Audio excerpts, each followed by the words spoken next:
question for one or all of the candidates. I'll try to promote some balance. As we've heard from people before, we'll hear from different people now.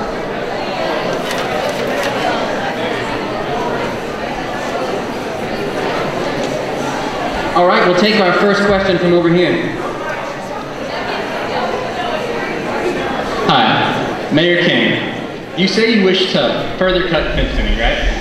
While improving the Virginia economy. We need utter silence from the audience so we can hear one of you ask a question. Shut up. You've won them over. Anyway, however, the Budget Control Act of 2011, which has already gone into effect, cuts defense spending. And by 2014, these cuts will cost Virginia 900 jobs. And yet you still wish to cut the defense budget further. How do you plan to make up these lost jobs? Well, by cutting on the defense budget, we will have more money available to allocate to different programs. We can establish programs to help unemployed people get to work, like FDR did back in the Great Depression. It doesn't fix the problem, but it gets people working, and that gives people hope. Expanding into green energy, manufacturing, investing in American businesses, that all expands jobs, and we can use money that we save from cutting the defense budget to expand in those areas. Thank you. We'll take our next question now from the next person in line. Only because, okay. But we'll do you next. Okay, Boo Abed, are you governor, senator, what are you? Mr. Boo Abed, earlier in this discussion you mentioned economics, and you said that you'd be cutting taxes or spending on some programs. Could you be specific with the programs, and does it include Planned Parenthood? There's one program in particular that I'm really coming after. I'm sorry, Senator. It's the EPA. Big bird. No, most of the EPA. See, the EPA has been weighing down our economy for too long, especially these last 4 years. Slowing down corporations, placing unnecessary regulations, and slowing job growth in this tough times. So things like the EPA, which not only don't serve a purpose, but serve a negative purpose to our economy, will definitely have to go. As for Planned Parenthood, I see no reason why to cut funding. Okay, thank you. Thank you. We'll take our next question from Ms. Arata over here. My question is specific to Ms. Coleman. You take pride in the fact that you're the only woman candidate. However, you want to cut the rights of the millions of women in our country to access women's health care, specifically the right to choose to have an abortion.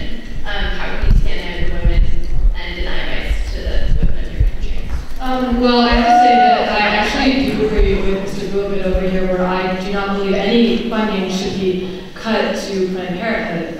Additionally, we've learned as a country that through prohibition, as an example, that once you have given the American people something, once you take it away, they will not accept it being taken away. And inevitably, you're going to have to give it back. Because of Roe versus Wade, I'm aware of the fact that we have given the right to abortion, and so we cannot take it away. But I do believe that there needs to be more regulation on it. I think that it can only be in the first trimester. I think that women do need to be aware of the choice, which I don't think is unreasonable to say that women should truly understand what they're doing, and they should be more careful. There should be much more education in schools about these kinds of things so that people don't rush into things and people don't have unplanned pregnancies in the first place.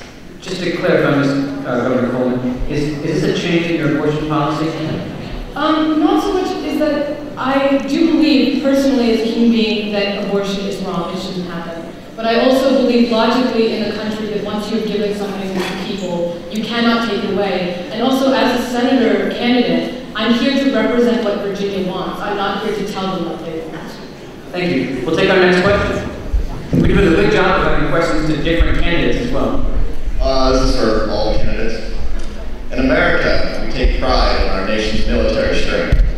We won 2 world wars single-handedly and destroyed the Soviet threat in Korea and Vietnam. What will you do to protect our country's haven of liberty?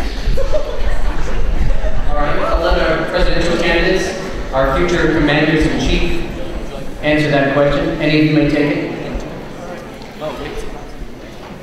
You have 30 seconds to answer. Thank you, Jacob. I don't know where anymore, but that's a great question. The candidates on here on the stage with me are throwing their full weight in this election behind slashing our national security budget. They want to shrink the size of our army when tensions across the world are escalating every day. They want to shrink the size of our army when anti-Americanism is growing every day. This is not the type of policies that will ensure the common defense of the American people, the first and greatest priority of the government. We have to keep a strong army so that we can defend our people and so we can spread democracy throughout the world. Thank you. Thank you. Ms. Governor. I believe that the Army, the military, serves one function, and that is to keep the rest of us here, and the rest of us in this country safe. If the military is in need of more funding to a certain area of need, they're going to get it. There's no questions asked. That's not going to be disputed. Unnecessary spending is where I believe I have to draw the line. I'm not going to give additional spending to military that doesn't need it. Thank you. And Senator Miller. I plan on bringing our troops home because a good defense can lead to a good offense. If we have the National Guard protecting our borders, there's no threat. We're America. We have one of the greatest armies in the entire world. Now, why waste money when we have so many issues that involve money here? We need to cut the spending, but we can still protect ourselves. There's no question about that. That's about all. Thank you. Not for now. We'll try to get as many different questions from audience members as possible. What I'll try to do now, since I kind of directed that question to our potential presidents, is take a question from anyone who's got a question that could apply to our 3 senatorial candidates. The person who's next in line that I could apply to. All right. Kate, in your comment earlier about gay marriage or whatever, you kind of contradicted yourself. You said something about you not being for it, and you said you're finding it to be okay. Can you elaborate on that? Yeah, I can easily elaborate on that. That's a really good question. I personally, as a citizen of this country, do not believe, because of my religious beliefs, that it is okay. But that being said, as a senator, I'm not just an individual. I'm here to represent Virginia, and I'm here to represent the people. And the fact is that if you look at the Constitution and you look at the Defense of Marriage Act, whether I like it or not, it's unconstitutional. And the fact is that these people, whether I believe they should get married or not, they should. And because no one will force you to get married to someone you don't want to, and no one should stop you from getting married to someone you want to either. Thank you, Governor Coleman. Would either of the other 2 senatorial candidates like to follow up, because I'd like to address this to all the senatorial candidates? No? Okay. Would either of the presidential candidates? All right, we'll move on to our next question. Sorry, Mr. Brown, since you asked one earlier, I've been holding you off, since you already had one. Mr. Yes, right here, thank you. A few minutes ago, Aspen spit out a couple facts about the environment, and I know Mr. Bouvet, you said you didn't catch them, but I caught one. In the past 50 years, the U.S. has wasted more natural resources than we've used in the entire length of humanity. So how do each of you presidential candidates plan on preserving the natural resources we have left?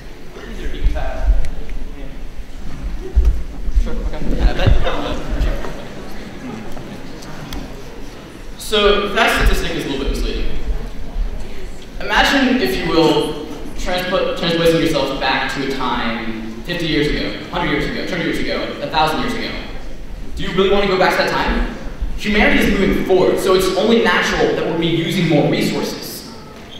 This kind of idea that we need to stagnate our usage of resources as we continue to grow is simply contradictory. We can't do that. If we want humanity to continue to move forward, then we have to use more resources. If that means creating more resources, if that means finding more resources, either on this planet or others, that's an option. But we can't simply say. And Governor Lee, we'll also allow the senatorial candidate a chance to respond to preserving natural resources. Well, thank you for that question, Mary. I'm about compromise. That's something that we haven't seen in Washington in years. And the environment and protecting the environment is a big issue where compromise is simply going to be required if we expect to move forward in all the ways that we want to. I believe in allowing small businesses to grow, and oftentimes that requires using up more land and more resources. There's scarcity in the world. That being said, I believe that the environment we have to hold ourselves to a standard to upkeep the world that we live in, and we need to make long-term investments to make sure that happens. Thank you. Senatorial candidates, just indicate to me with a nod if you'd like to respond. Thank you. Looks like you all would. Okay. I would just like to agree with a lot of what has already been said, that we are a growing, not just nation, but a growing world, and to sustain the quality of life that we are sustaining right now, we are going to have to keep using resources, and we're going to have to keep finding new ones. And I am completely in favor of finding new sources of energy, and this, in the same way that I am willing to cut taxes to businesses that move their jobs back to America, if businesses can sustain themselves with their own clean energy, they'll be receiving tax cuts as well. Thank you very much. Mr. Potter. Now, prior to 50 years ago, of course we used less than we use now. We're a much bigger country and a much bigger planet than we are now, and we need resources to keep going. However, we mismanage these resources because of wasteful use of them, non-clean uses of them. We've damaged our planet, and so we need more resources, but we can find better ways to get those resources to ensure our health and the health of the future. Thank you, Mayor King. The very definition of economics is the study of choices made in scarcity. And since we do live in a world where resources are not infinite, we have to find the optimal way to use these resources. And one of those is investing these resources into ways that will extend the amount of time that we have them. And I mean, if we run out, we run out. We won't have any more. This is what we have. And we have to use it wisely, or else we're stuck. Thank you. In exactly 5 minutes, I'll dismiss people actually slightly before the bell, so you have time to get to your next class. If until that time you're able to stay here and stay attentive, it'll be great because it'll let us end with a bang. We'll turn to our next question. I'll give priority to non-seniors, since our seniors have been immersed in this project. Sir, are you a non-senior by chance? That's a non-senior.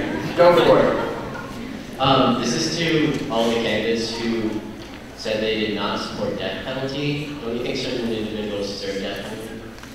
Do you think certain individuals deserve the death penalty? We'll take that. We'll start with our candidates for president.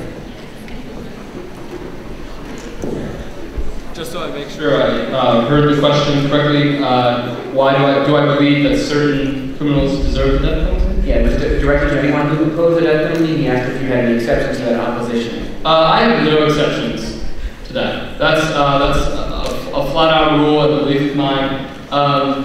I don't believe that killing somebody is the appropriate response for when they've killed somebody else. I don't see how that teaches society. I don't see how that gives back to society.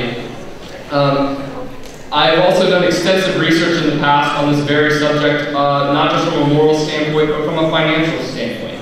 It is more expensive to put somebody to death than to keep them for life. Thank you, Governor Lee. Senator Miller. I may be the Green Party, but I don't believe we're animals. We don't need to kill each other off for punishment.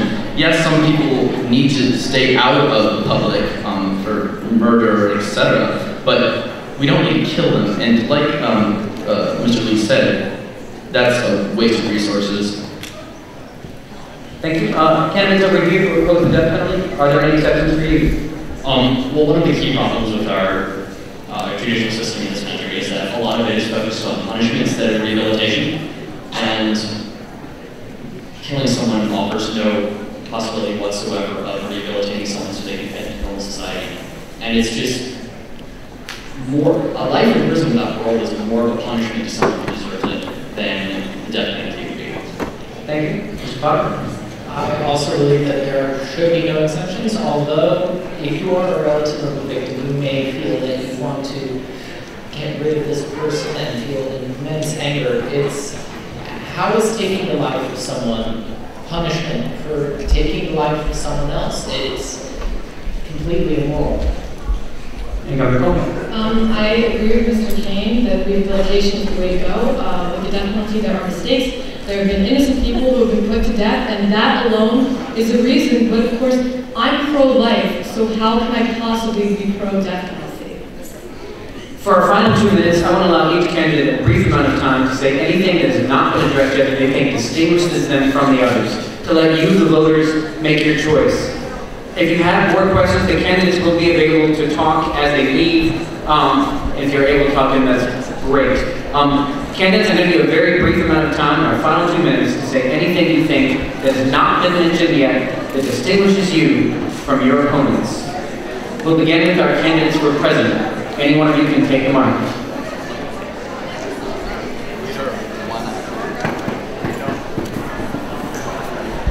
As an independent party, as the Green Party, we have a tendency to get ignored.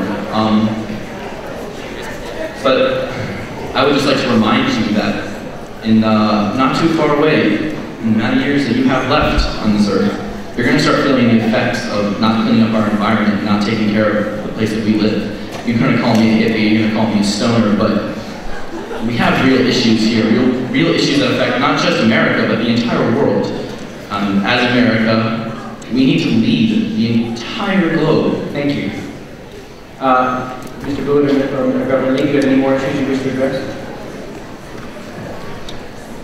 Now, rather than go by issue and address all that's been left out in this brief debate, I want to instead refocus our attention to this critical election and what it means for us. This is an election where we're going to redecide the scope of government, what it means to have a government in your life. The 2 people on the stage right here beside me want government to decide your life for you. They want to tell you how much of your income they're going to take from you. They want to tell you what you can and can't do, what you can and can't have. Thank you, Mr. Rubin. It's all too brief for all of us. Governor Lee.